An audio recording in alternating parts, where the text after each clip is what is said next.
আমরা মিডিয়ার কল্যাণে দেখতে পাচ্ছি যে ওই যে গাজা অঞ্চলে এখন তো একেবারে বেশ ভালোই তাণ্ডব চলছে। প্রতিদিন সেখানে বোমা পড়ছে, তাই না? বোমা পড়ছে, মানুষ মারা যাচ্ছে। তো এর প্রেক্ষিতে হঠাৎ করে একটা খবর আমার নজরে আসলো যে পৃথিবীর বিভিন্ন দেশের ইসলামী যে পণ্ডিত এবং বাংলাদেশেরও কয়েকজনকে আমি দেখলাম, যেমন কাজী ইব্রাহিম, সেও কিন্তু দেখলাম যে একটা ফতোয়া জারি করলো। তো তারা কি ফতোয়া জারি করছে? সবাই মিলে ইসরায়েলের বিরুদ্ধে লড়াইয়ের ডাক ইসলামী পণ্ডিতদের, অর্থাৎ জিহাদের ডাক দিয়েছে। হ্যাঁ, আসলে হচ্ছে জিহাদের ডাক দিয়েছে। তো এখন কথা হচ্ছে যে তাদের এই জিহাদের ডাকে কতজন মুসলমান সাড়া দিবে, কতজন মুসলিমদের, কয়টা মুসলিমদের সাড়া দিবে কে জানে। তবে আরব অঞ্চলের মুসলিম দেশগুলো যে সাড়া দিচ্ছে না সেটা কিন্তু আমরা দেখতেই পাচ্ছি, তাই না? একেবারে তারা কি All Quiet in the Western Front জাতীয় নীরবতা তারা পালন করে যাচ্ছে। যেটুকু আমরা দেখি শুধুমাত্র যে ইয়েমেন, তারা কিছু বোমা টোমা মারে, রকেট টকেট মারে আর কি। আর ওদিকে যে কী জানি লেবাননে কারা ছিল, হেজবুল্লাহ, তারা তো অলরেডি নিস্তেজ হয়ে গেছে, তারা আর কোনো কিছু মারে টারে না। বাট হুতিরা এখনও মারে। হুতিদের মারার একটা অন্যতম কারণ হচ্ছে এদেরকে অত সহজে দমন করা যাচ্ছে না। ওই ইয়েমেনের অঞ্চল অনেক পাহাড় পর্বত বেষ্টিত এবং ওখানে নানা রকম গুহার মধ্যে এই হুতিরা লুকিয়ে টুকিয়ে থাকে এবং তার মধ্যেই তাদের অস্ত্রপাতি থাকে। এখন আমরা তো দেখতে পাচ্ছি যে আমেরিকা ব্যাপকভাবে সেখানে বোমা টোমা মারছে, কিন্তু মারলে কি হবে? পাহাড়ের গুহার মধ্যে গিয়ে অত সহজে সব কিছু ধ্বংস করা যায়? ফলে হচ্ছে কি ওই তারপরেও মাঝে মাঝে বাইরে এসে তারা ওই রকেট টকেট ছুঁড়ে মারে। এবং যখনই মারে তখনই অন্তত বাংলাদেশের মিডিয়াগুলোতে যখন দেখি যে এইবার ইসরায়েলের আর কোনো অস্তিত্ব নাই বলে তারা পত্রপত্রিকায় ব্যাপক উচ্ছ্বাস প্রকাশ করে এবং বলা বাহুল্য এটা তো বাংলাদেশের মুমিন মুসলমানদের মনোরঞ্জনকারী খবর প্রদান করে। তো যাই হোক, এখন ইসলামী স্কলাররা তো জিহাদ ঘোষণা করে দিয়েছে। কাদের বিরুদ্ধে? ইসরায়েলের বিরুদ্ধে, তাই না? ইসরায়েলের বিরুদ্ধে। কিন্তু বুঝতে হবে ইসরায়েলের বিরুদ্ধে জিহাদ ঘোষণাটা পশ্চিমা বিশ্ব তাদের বিরুদ্ধে জিহাদ ঘোষণা হিসেবে ধরে নিবে। ক্লিয়ার? এখন ওই আগের মতো ধোঁকা দেওয়া যাবে না। এখন কিন্তু আগের মতো ধোঁকা দেওয়া যাবে না যে খালি নাম বলবে ইসরায়েলের বিরুদ্ধে জিহাদ, তাই না? এটা কিন্তু প্রথমত এই আমেরিকা ধরে নেবে তাদের বিরুদ্ধে জিহাদ এবং অতঃপর একটা পর্যায়ে পশ্চিমারা মনে করবে এটা তাদের বিরুদ্ধে জিহাদ। ঠিক আছে? এবং সেইটা বাংলাদেশের ধর্মোন্মাদ জনগোষ্ঠী যদি না বোঝে, অন্তত আরব দেশগুলো কিন্তু ঠিকই বোঝে যে এই যে জিহাদের ডাক, এইটা কিন্তু শুধুমাত্র ইসরায়েলের বিরুদ্ধে না, এটা পশ্চিমা দুনিয়ার বিরুদ্ধে জিহাদ। এবং সেই হেতু তারা কিন্তু চুপচাপ। বোঝা গেছে? অতীতে কিন্তু এরকম চুপচাপ থাকতো না, যতদিন আসলে এই ইসরায়েলের বিরুদ্ধে জিহাদ বিষয়টাকে শুধুমাত্র ইসরায়েলের বিরুদ্ধে হিসাবে গণ্য করা হতো, বা পশ্চিমারও অতটা সচেতন ছিল না, ওরা হলে বুঝতো না এই মুসলমানদের এই ক্যারিকেচার, এগুলো তারা বুঝতো না। তো যে কারণে হচ্ছে কি তখন ইসরায়েলকে কিন্তু অনেকটা একাই আত্মরক্ষা করতে হতো। যেমন 1948 সালে হঠাৎ করে আরব দেশগুলো ওই যেদিন ইসরায়েল কি তাদের স্বাধীনতা ঘোষণা করছিল, জাস্ট তার পরেই ওই আশেপাশের আরব দেশগুলো কিন্তু তাদের উপরে আক্রমণ করে। তখন কিন্তু ইসরায়েলের আশেপাশে কোনো আন্তর্জাতিক শক্তি ছিল না, ইসরায়েল নিজেরাই কিন্তু তাদেরকে রক্ষা করছিল। 1967 সালে কথা নেই বার্তা নেই, তখনও কিন্তু আরব দেশগুলো ওই যে বিখ্যাত সেই 6 দিনের যে যুদ্ধ, তখনও কিন্তু এই ইসরায়েলের আশেপাশে কেউ ছিল না, তখনও কিন্তু ইসরায়েল নিজেরাই তাদেরকে রক্ষা করে। ক্লিয়ার? কিন্তু দিন তো অনেক গড়িয়ে গেছে, অনেক ঘটনা ঘটে গেছে, গোটা পৃথিবীতে ইসলামী মৌলবাদের উল্লম্ফন ঘটছে। ইসলামিক যে রেডিক্যাল গ্রুপ IS, আল কায়দা, তারপরে বোকো হারাম, কত কি, তাই না? ইসলামী ঘালিভেদ, কত কি ঘটনা ঘটছে, তালেবান। তো এখন সারা দুনিয়ার মানুষ জানে না যে আসলে এই ইসলামী স্কলাররা বেসিক্যালি কী। এরা তো সেই IS-এর সাপোর্টার, তালেবানের সাপোর্টার, আল কায়দার সাপোর্টার, মুখে মুখে যাই বলুক, ভিতরে ভিতরে যে তাদেরই সাপোর্টার, তাতে তো কোনো সন্দেহ নাই। আর এটা তো পশ্চিম দুনিয়া ভালো করেই জানে। এখন পশ্চিমা দুনিয়ার নাম না করে শুধুমাত্র ইসরায়েলের বিরুদ্ধে জিহাদের কথা বলছে, কিন্তু পশ্চিমা দেশগুলো তো খুব ভালো করেই জানে যে এটা পশ্চিমাদের বিরুদ্ধে জিহাদ, তাই না? আর ঠিক সেই কারণেই কিন্তু এই যে আরব দেশগুলো চুপ। এখন প্রশ্ন হচ্ছে যে হুট করে এসে এতদিন পরে কিসের জিহাদ ডাক দিল? এই জিহাদের ডাক তো ওই যে হামাস সেই 7 অক্টোবর 2023 সালেই তো ঘোষণা করছিল। এখানে নতুন করে জিহাদের তো কোনো কিছু নেই। জিহাদ তো অলরেডি আগে ঘোষণা করে দিয়েছে কারা? হামাস 2023 সালের 7 অক্টোবর, তাই না? এবং কাদের বিরুদ্ধে জিহাদ করেছিল? ইসরায়েলিদের বিরুদ্ধে, ইহুদিদের বিরুদ্ধে, তাই না? এবং তারা 12-1300 লোক অলরেডি মেরেও ফেলছিল। পরবর্তীতে আত্মরক্ষার জন্যই কিন্তু ইসরায়েল এই হামাসের উপর অর্থাৎ গাজার উপর ঝাঁপিয়ে পড়ছে। এই ঘটনাটা যদি মুমিন মুসলমানরা কমপ্লিটলি ভুলে যায় বা এড়িয়ে যায় বা গোপন করার চেষ্টা করে, তারা নিজেরা করতে পারে, কিন্তু সারা দুনিয়া কিন্তু এই খবরটা জানে। দুনিয়ার মুমিন মুসলমানরা বা এই এখনকার এই ইসলামী স্কলাররা যতই চেষ্টা করুক যে 7 অক্টোবর 2023 সালে কোনো কিছুই ঘটে নাই, বরং ইসরায়েল একতরফা ওই গাজার উপরে ঝাঁপিয়ে পড়ছে, এরকমভাবে যতই প্রচারের চেষ্টা করা হোক, বিশেষ করে মুসলমান দেশগুলোতে তো এভাবেই প্রচার করা হয়েছে এই গত প্রায় 1.5-2 বছর, তাই না? মিনিমাম 1.5 বছর ধরে। এটা তারা নিজেরা ভুলে থাকতে পারে, কিন্তু পশ্চিমা দুনিয়া কিন্তু ভুলে নাই যে এই জিহাদ আসলে কারা প্রথমে শুরু করছে, এবং ওই গাজার হামাস কাদের বিরুদ্ধে জিহাদ শুরু করছে সেটাও কিন্তু পশ্চিমী দুনিয়া খুব ভালো করেই জানে। এখানে ওই যে বাংলাদেশের মিডিয়া বলি আর বিভিন্ন দেশের মিডিয়া বলি, অন্তত মুসলিম দেশগুলোতে যতই এই যে হামাসদেরকে স্বাধীনতাকামী মুক্তিযোদ্ধা হিসাবে প্রচার করুক না কেন, ওরা আসলে যে কী জিনিস এইটা তো আর যাই হোক পশ্চিম দুনিয়া যেমন বোঝে, আরব দেশগুলোর নেতারাও কিন্তু বোঝে। এবং সেই কারণেই তো বস্তুত এরা আন্তর্জাতিক সাপোর্ট তো পাই নাই, এমনকি আরব দেশগুলোর সাপোর্ট পায় নাই। কেন? কারণ আরব দেশগুলোতে রাজা বাদশাহ বসে আছে না, সৌদি আরবে আছে বাদশাহ, আর কুয়েত, কাতার, আবুধাবি, দুবাই, সেখানে আমির এরা বসে আছে, তাই না? তো এখন এরা যদি এখন ইসলামী খিলাফতের পক্ষে, অর্থাৎ এরা তো ওই ইসরায়েল দখল করে সেখানে ইসলামী খালিফাতের কেন্দ্র তৈরি করতে চায় না। তো তাই যদি হয় এবং এরা যদি সফল হয়, অর্থাৎ এই হামাস, তাহলে সেক্ষেত্রে এই আরব দেশগুলো পরবর্তী টার্গেট হবে, এবং ওখানকার রাজা বাদশাহ আমির যে পরবর্তী টার্গেট হবে এটা কি ওরা জানে না? খুব ভালো করেই জানে। তাহলে কেউ কি নিজের পায়ে নিজে কুড়াল মারবে? খাল কেটে কি কেউ কুমির আনবে? পাবলিক আসলে বোঝে না, বাংলাদেশের ধর্মোন্মাদ জনগোষ্ঠী আসলে বোঝে না যে আরব দেশগুলো কেন এই হামাসের পক্ষে যায় না। বাংলাদেশের পাবলিক তো ধর্মোন্মাদ, যে কারণে ধর্মীয়ভাবে আবেশিত হয়ে ধর্মান্ধ হয়ে তারা এই হামাসের পক্ষে যায়। কেন যায়? কারণ তাদেরও তো স্বপ্ন গোটা পৃথিবীব্যাপী ইসলামী খিলাফত প্রতিষ্ঠিত হবে, তাই না? তো সেটা যদি হামাসের হাত দিয়ে শুরু হয়, অসুবিধা কী? তাহলে বাংলাদেশের মুমিন মুসলমানরা সেটা সাপোর্ট করবে না? করবে তো। কিন্তু তারা কি মনে করে যে তারা যেটা চিন্তা করে বা ভাবনা করে পশ্চিমা দুনিয়া সেটা জানে না? আগে জানতো না, অথবা জানলেও না জানার ভান করতো, বাট এখন তো জানে।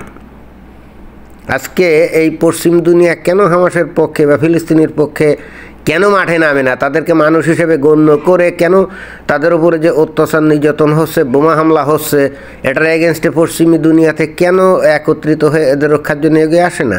কারণ পশ্চিম দুনিয়া আগে অন্ধ ছিল, তারা এদেরকে মানুষ হিসাবেই ট্রিট করতো। তারা এদেরকে কিন্তু মানুষ হিসাবেই ট্রিট করতো, এবং এদের উপর অত্যাচার নির্যাতন হলে তারা তখন হিউম্যানিটির নামে এদেরকে রক্ষা করার জন্য ইসরায়েলের বিরুদ্ধে অনেক পদক্ষেপ নিত। কিন্তু এখন নেয় না কেন? নেয় না এই কারণে মুসলমানরা নিজেরাই প্রমাণ করে দিয়েছে তারা আসলে প্রথমত মানুষ না, তারা প্রথমত মুসলমান। তাদের ফার্স্ট আইডেন্টিটি মুসলমান, এবং তাদের লক্ষ্য এবং উদ্দেশ্য হলো গোটা পৃথিবীতে, এমনকি পশ্চিমা দেশগুলো দখল করে সেখানে ইসলামী খালিফেত প্রতিষ্ঠা করা, অর্থাৎ ইসলামিক সাম্রাজ্যবাদ প্রতিষ্ঠা করা। তো এইটা কি পশ্চিম দুনিয়া আস্তে আস্তে বুঝে গেছে না? তো এখানে পাশ্চাত্য যে সাম্রাজ্যবাদ আছে তার সাথে কি ইসলামিক সাম্রাজ্যবাদের সরাসরি সংঘাত না? তো সেই ক্ষেত্রে এই পশ্চিমী দুনিয়া কি এসে সাহায্য করবে নাকি ইসলামী সাম্রাজ্যবাদ প্রতিষ্ঠার জন্যে? না। Now is the time of conflict between two imperialistic powers.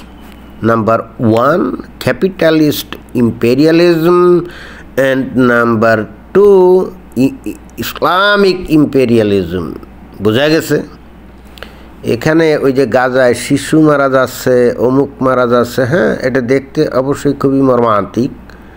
কোনোভাবেই আসলে এগুলো সুখকর মানে না দেখলে কিন্তু খুবই মর্মান্তিক, মর্মন্তুদও মনে হয়।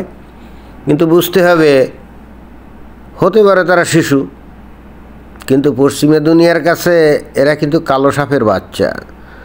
অর্থাৎ এ বাচ্চাগুলো এখন দেখতে শিশুর মতো, বাট এরা বড় হলে কালো সাপই হবে। এটাই কিন্তু ওই পশ্চিমী দুনিয়ার ন্যারেটিভ। বোঝা গেছে? এখন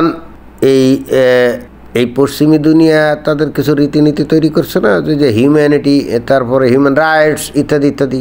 মুসলমানরা সেই অস্ত্রগুলোকে ব্যবহার করে তারা তাদের ইসলামিক ইম্পেরিয়ালিজমকে এক্সপানশন করতে চায়। অথচ মুসলমানরা কিন্তু এই হিউম্যান রাইটস অথবা হিউম্যানিটি ধারে না। সেটা কিভাবে প্রমাণিত? 7 অক্টোবর 2023 সালে যখন গাজা থেকে ওই যে হামাস ঝাঁপিয়ে পড়লো ওই যে ইসরায়েলের ওপর, তাই না? পৃথিবীর মুমিন মুসলমানদের কাছে এইটা কি ইনহিউম্যান মনে হয়েছিল, অমানবিক মনে হয়েছিল, বর্বর মনে হয়েছিল? না, তারা বরং এর উল্লাস করছিল।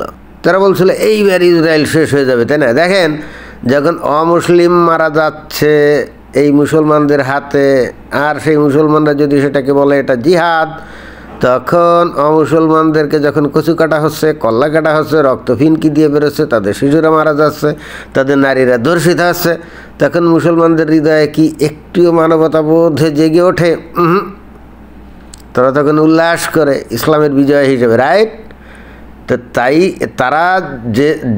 তারা যদি এইরকম আচরণ করে, তাহলে এখন মুসলমানদের শিশুরা যদি মারা যায় বোমার আঘাতে, তাহলে অমুসলিমদের মনে দয়ার উদ্রেক কেন ঘটবে? মুসলমানরা কি কখনো চিন্তা করে?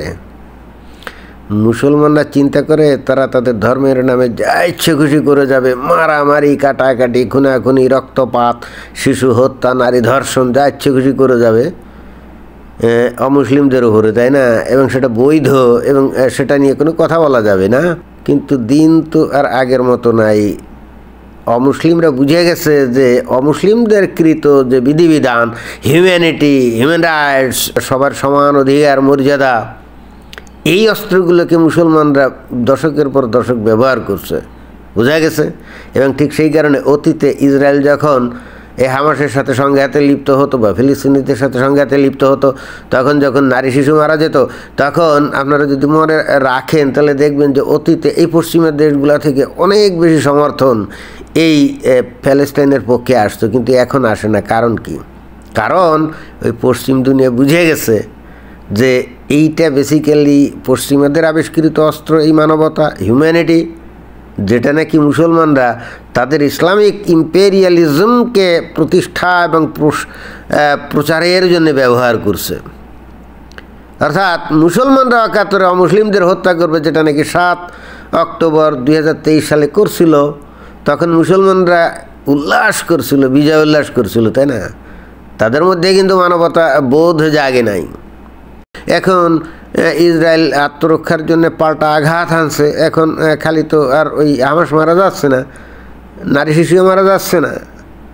তো এই চেহারা ছবিগুলো দেখিয়ে অমুসলিমদের দয়া কামনা করছে। তা কি হয়? তা কি হয়?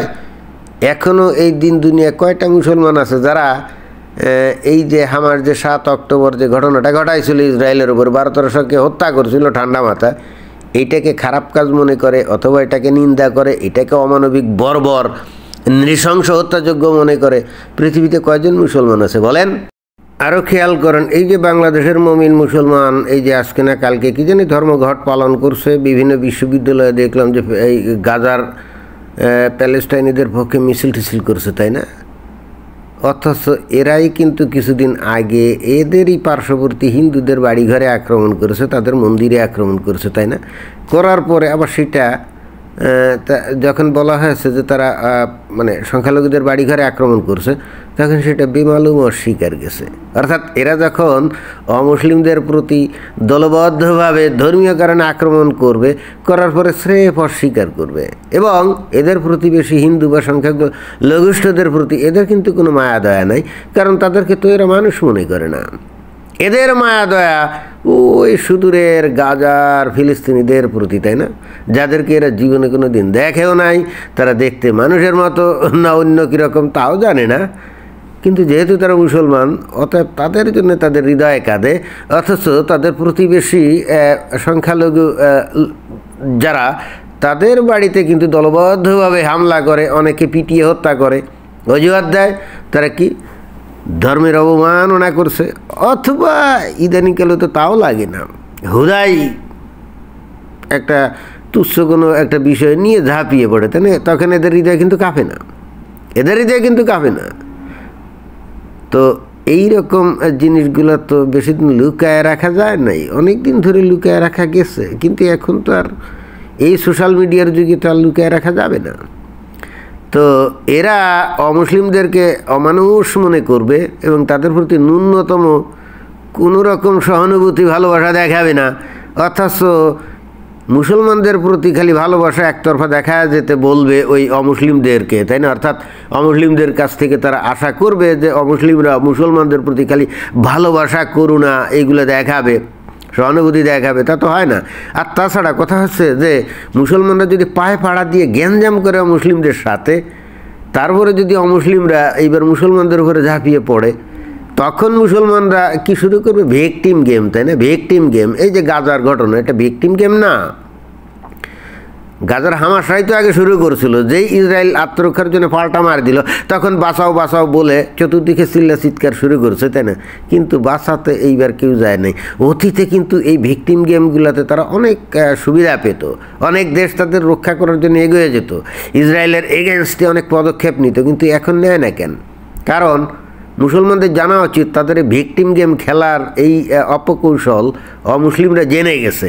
ওই শিশু মারা যাচ্ছে এই ছবি দেখিয়ে এখন আর অমুসলিমদের হৃদয়ের ওই করুণা বা সহানুভূতি পাওয়াটা খুব কঠিন, কারণ মুসলমানরা যখন অমুসলিমদের শিশুদের হত্যা করে, তাদেরকে ঠান্ডা মাথায় হত্যা করে, তখন তাদের মায়া মহব্বত ভালোবাসা কোথায় যায়?